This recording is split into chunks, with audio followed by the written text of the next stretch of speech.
साथियों, आजकल तमाम बाबा लोग मठ पर जो बैठे हैं या फिर उपदेश देते रहते हैं और लोग उनके यहाँ जाते हैं, उनके विचारों को सुनते हैं और मोबाइल पर, फेसबुक पे, यूट्यूब आदि पर आते रहते हैं, टेलीविज़न में।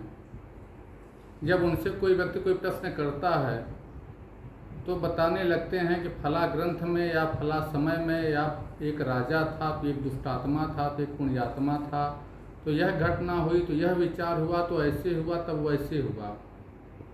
वर्तमान समाज में, वर्तमान परिवेश में उनके समझ भी जो लोग बैठे हैं और जो तमाम लोग आसपास हैं, नहीं सामने नहीं है तो अन्यत्र कहीं हैं, उसमें कोई पापात्मा, धर्मात्मा, पुण्यात्मा नहीं बैठा, उसकी कोई कहानी नहीं है।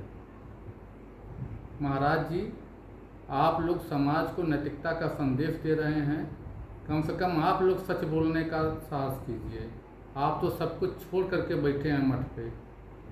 आपके तमाम वीडियोज हम लोग देखते हैं और प्रत्येक में कहीं न कहीं एक दूसरे पे दूसरी बातों को मढ़ करके कोई कहानी बना देते हैं या फिर कोई दूसरा विचार दे देते हैं।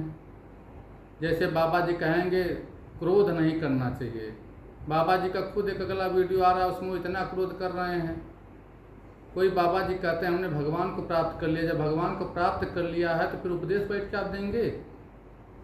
यदि भगवान को आपने प्राप्त कर लिया तो उपदेश बैठ के देंगे? अरे उन्हीं भगवान से कहिए कि एक पिता भी अपने पुत्रों के कष्ट को नहीं देखना चाहता, तो क्या भगवान के हम सभी पुत्र हैं, तो अपने मस्तिष्क विचार से हम सभी को क्यों न उसी प्रकार से ले चलें कि हम लोग किसी गलत रास्ते पे न जाएं और हमारे कष्टों को वो दूर करें। यदि इतने चिकित्सक हैं फिर भी रोग बढ़ रहे हैं, फिर भी पापाचरण बढ़ रहे हैं, सब कुछ होने के बावजूद, तो यदि आपका संबंध भगवान से हो गया और भगवान आपको दर्शन देते हैं और भगवान से आपकी ऐसी मित्रता है कि आपकी भगवान सुनते हैं, तो क्यों न आप लोगों के कष्टों को दूर करा देते हैं? काहे कहते रहते हैं ऐसा करो, ऐसा करो, ऐसा करो, ऐसा करो। अरे बाबा जी, आप लोगों का मैं नाम तो नहीं ले रहा हूँ वीडियो में, ऐसे लोगों को भरमाइए नहीं।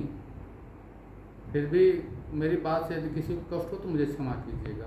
धन्यवाद।